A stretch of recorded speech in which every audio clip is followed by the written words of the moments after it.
పోరాడున్నది. మీరు పోరాడాలంటే ఎవరితో? శరీరులతో కాదర్రా అన్నాడు దేవుడు.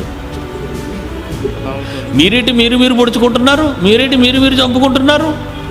మనుషులు చంపుకుంటున్నారేంటి? మీరు పోరాడేది శరీరాలున్న మనుషులతో కాదయ్యా. మరెవరితో? ప్రధానులు ఉన్నారు శరీరాలు లేకుండా, అధికారులు ఉన్నారు శరీరాలు లేకుండా కనబడకుండా, ప్రస్తుత అంధకార సంబంధముకు లోకనాథులు ఉన్నారు కనబడకుండా శరీరాలతో. ఆకాశ మండలమందు వీళ్ళంతా స్థావరం ఏర్పాటు చేసుకున్న దురాత్మల సమూహాలు, వాళ్ళతో మీరు పోరాడాలి అన్నాడు. ఆకాశ మండలంలో కాపు కాసాయంట, పొంచి ఉన్నాయంట. అప్పుడప్పుడు ఎవరైనా చంపటానికి ప్లాన్ చేసుకుంటారు చూసారా?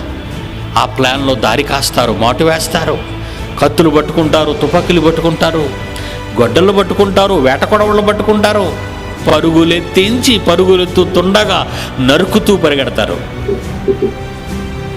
మాటు వేశారు వాళ్ళు. ప్రపంచంలో ఉన్న దేవుని పిల్లలమైన మనందరి కొరకు వాడు మాటు వేశాడు. ఎక్కడో తెలుసా? ఆకాశ మండలమందు.